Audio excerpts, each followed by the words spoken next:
Good morning, good afternoon, good evening, whenever you see this video.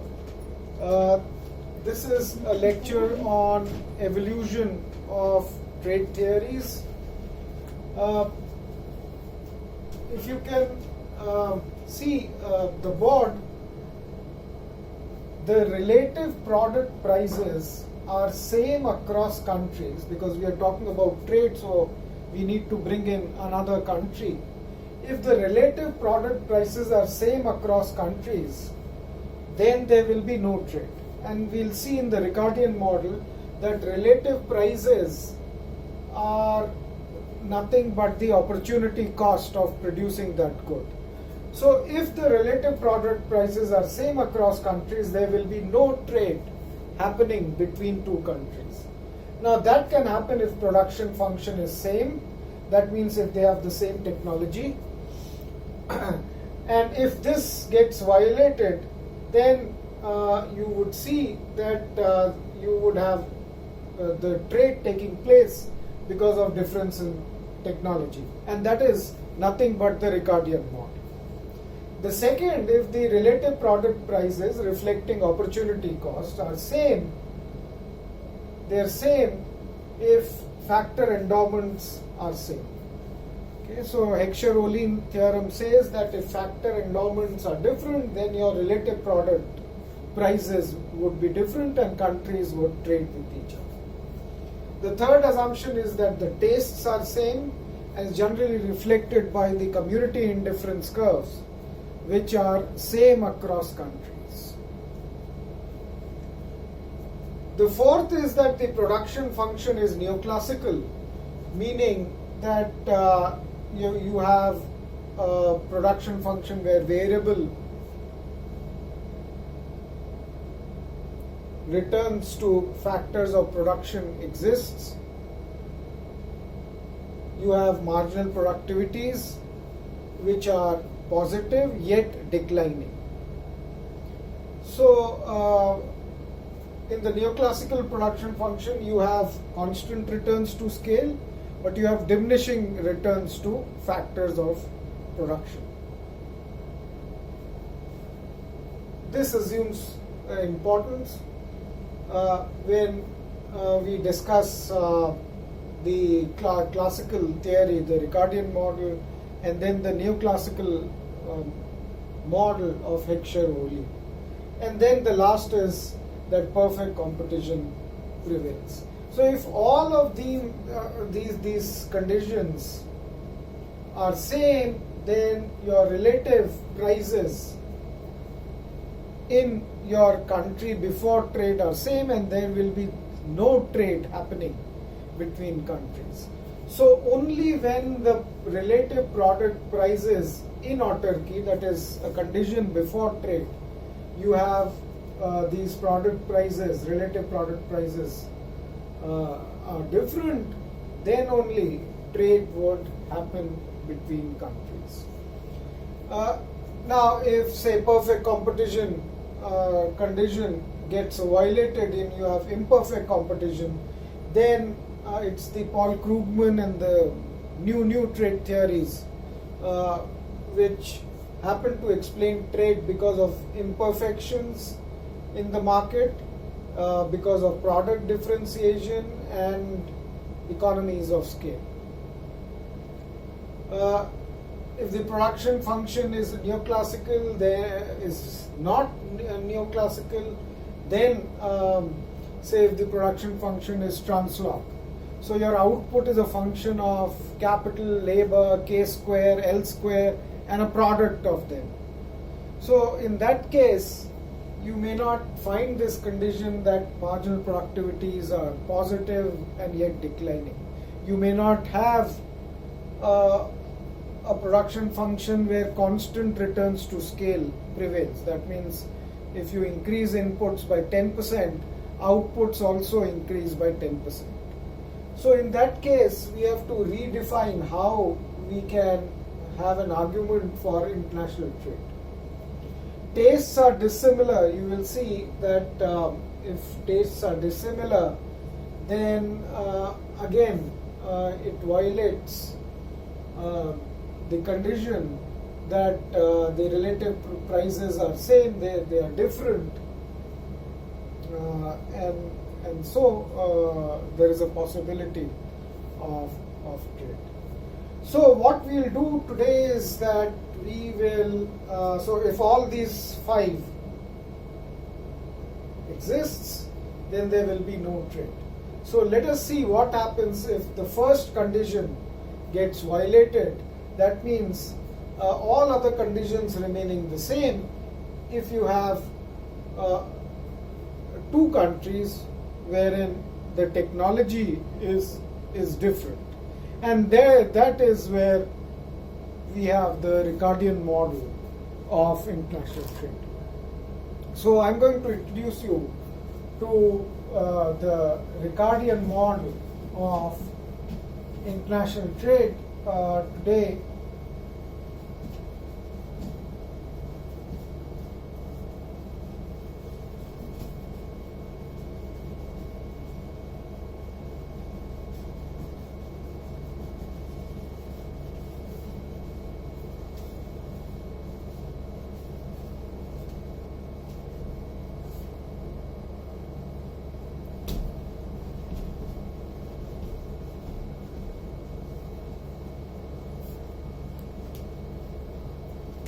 So today we are going to talk about the Ricardian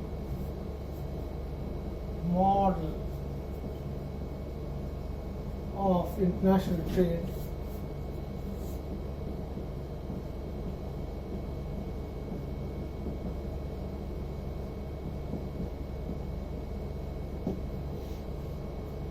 So this is 2 into 2 into 1 model, where you have 2 factors of production.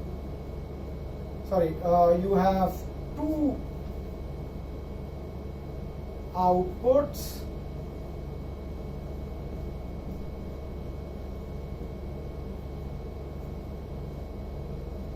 you have 2 countries, and you have 1 factor of production.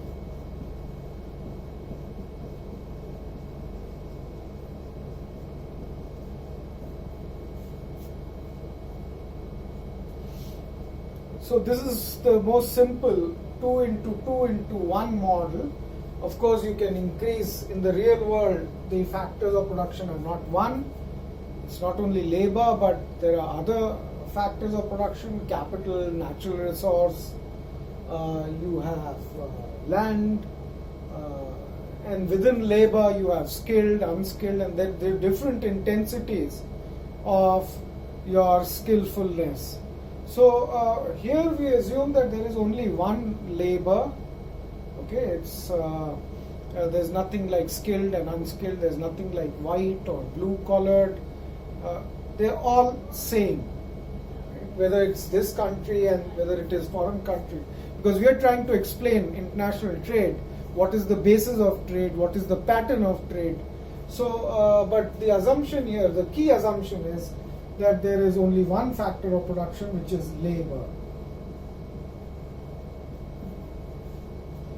And then there are 2 countries, and then there are 2 outputs which are produced here, say X and Y. And as we have claimed earlier, that perfect competition prevails. So if perfect competition prevails, in the long run, you know what happens, that prices are equal to the average cost.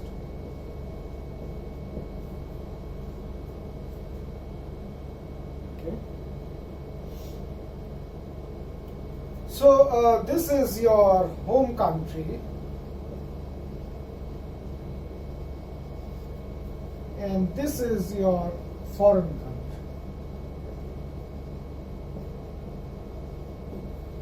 Let us check out what will be the relative prices which will prevail before autarky. Because if we can show that the relative prices differ, then only we can say that the trade would take place.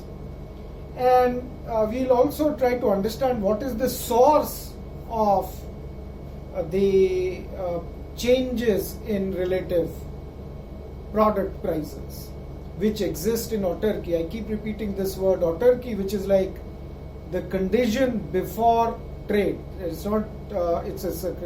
It's a condition which prevails before trade.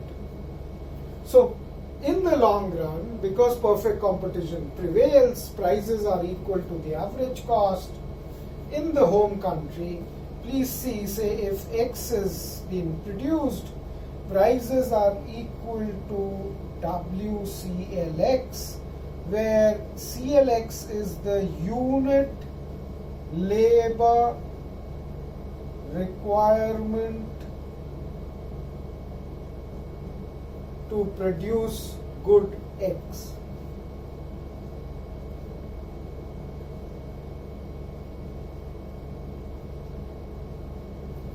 And price of Y is WCLY, where CLY is unit labor requirement to produce good Y.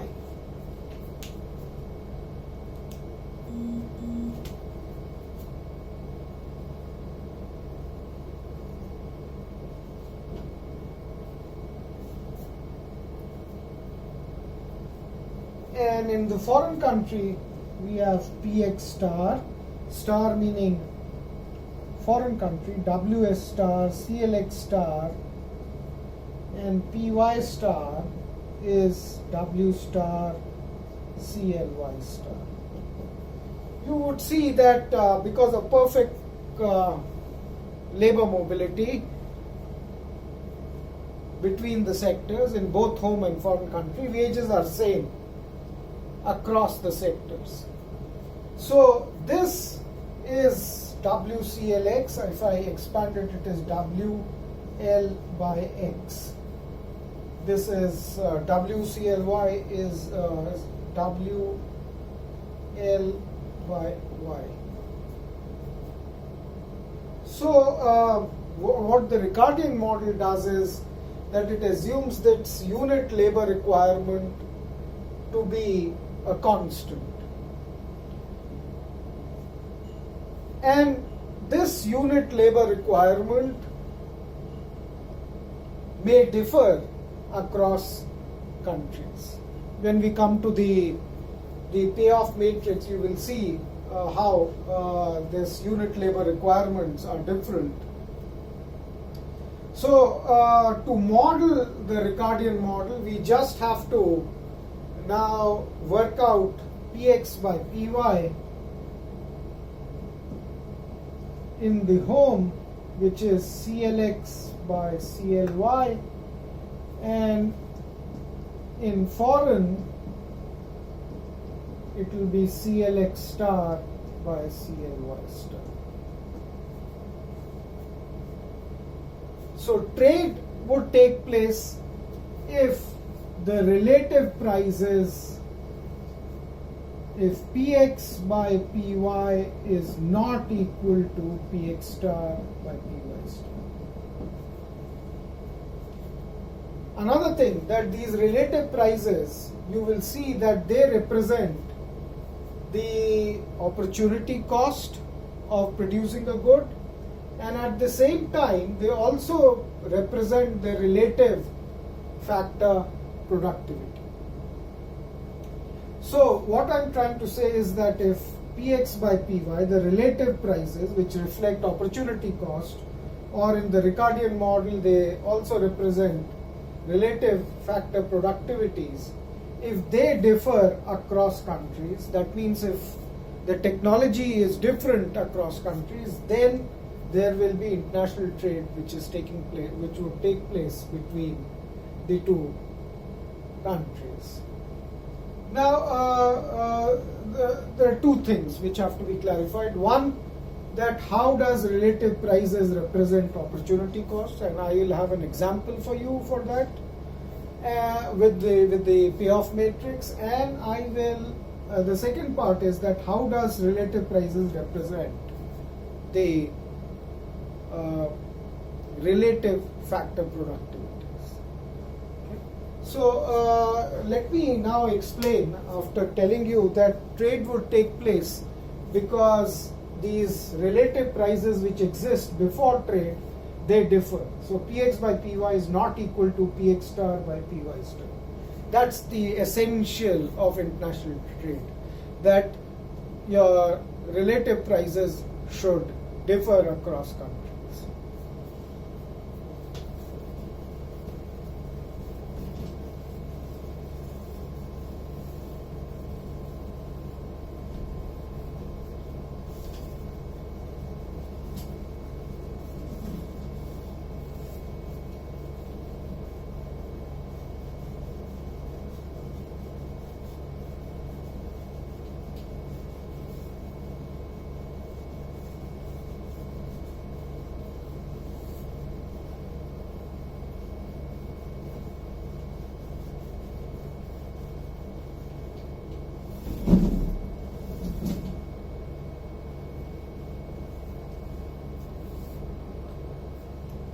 So say if the conditions are such that Px by Py is less than Px by P star x by Py star, Px is CLx by CLy, which is less than CLx star by CLy star. So W by L by X, W by L by Y is less than W star L star X star divided by W star L star Y star. Or it means Y by L by X by L is less than Y by Y star by L star by X star by L star, which is equivalent to saying that X by L by Y by L is greater than X star by L star by Y star by L star. So please see this expression. Please see this expression, that if your relative price of X is less than relative price of X in the foreign country, it means that you have a higher relative productivity of good X vis-a-vis the foreign country. Okay, so that is why you say that in the Ricardian model, trade takes place because of the technological difference, and technology is defined as that if you can have higher relative factor productivity. So see what's relative factor productivity. It's X by L by Y by L. This is relative productivity, factor productivity of good X. X is the output, L is the labor used, Y is the another output, L is the labor used in Y, X star, L star, they are corresponding, and Y star, L star, they are corresponding figures for the foreign country. So trade takes place in the Ricardian model because you have a higher relative factor productivity of producing that good. So that is why you say that in the Ricardian model, trade takes place because of the difference in technology. Now these relative prices also reflect the opportunity cost of producing the goods. Now here I had assumed that Px by Py is less than Px star by Py star. Your payoff matrix, which are the unit labor requirements, or the reciprocal of it, which are the marginal productivities, they can be such that you would have a situation where Px by Py is greater than Px star by Py star. Now in that case, you would have an opposing thing. Here then the foreign country would have a comparative advantage in the production of good X, because it can produce that X, the foreign country, at a lower opportunity cost, one, and because it will have higher relative factor productivity of producing good X in their country, which is the foreign country. So this is only pedagogic, that I've assumed that this is less. It could have been Px by Py greater than Px star by Py star. And then we also need to also see a situation that what happens where once your relative product prices differ. And so we need to bring in trade. If trade has to be brought in, then you also need to work out why is this trade happening. There must be some gains from trade. And you will see that in the Ricardian model, the exporters gain, the importers gain. Exporters gain because exporters get higher relative prices. Importers gain because they can now import goods at a lower price. But then this trade has to take place at some price. That price is the international price. It comes with another name called the terms of trade. So it's very interesting. You wish to export more but at a higher price. Others want to import at a lower price. It is back to how markets function. Whatever you wish to supply, the others wish to demand only when they coincide. That means only when whatever you wish to export and others wish to import, or whatever you wish to import, the others wish to export, when they coincide, that is the international prices, and that is where the trade would take place at those international prices. So then so once I put the payoff matrix, you will see that how these international prices are determined. And once we understand how international prices are determined, then we go to the gains from trade. What are the gains from trade, despite a situation, what Ricardo had emphasized, that there is a country which has an absolute disadvantage in the production of all goods, and there is another country which has an absolute advantage in the production of all the goods. Mercantilists would never believe that there can be a trade happening between countries which are unequal, in the sense that one country is efficient, is more productive, another country is less productive, less efficient. It was only Ricardo's intervention through his book in 1817, Principles of Taxation and Political Economy, that people started understanding this concept. But till date, there's so much of myths around this concept of comparative advantage, because it points fingers to people who raise the point that exports are good, imports are bad. Let's not trade with those countries which are inefficient in the production of all goods. Let's trade with the equals.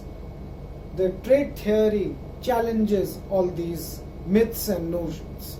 So I'm going to now explain the Ricardian model through the payoff matrix, and it will bring to your notice that relative prices are nothing but the opportunity costs. So if you can produce a good at a lower relative prices, it means that you can produce a good at a lower opportunity cost, and that is nothing but the concept of comparative advantage. So I'm going to rub the board and then give you an example where we are considering two countries, Mexico and US. Mexico is inefficient in the production of, say, two goods, X and Y, while US is efficient in the production of two goods X and Y. And when I say efficient or productive, it means that Mexico's unit labor requirements for good X and Y are always higher than the unit labor requirements for X and Y in the US. Or if you wish to take the reciprocal, 1 unit of labor in Mexico, if it wishes to produce X and Y, it produces less of X, less of Y as compared to US. So US is productive, more productive than Mexico. And we are not saying that there is a distinction between skilled and unskilled, like what you do now, that US is more skilled, it has more skilled labor. We are not assuming. Labor is all same, but it is productive in the sense that 1 unit of labor produces more output in one of the countries, or the unit labor requirements in say US is lower than the unit labor requirements in Mexico. So this would be our next example. This will be an example through which concepts like opportunity costs will become clear.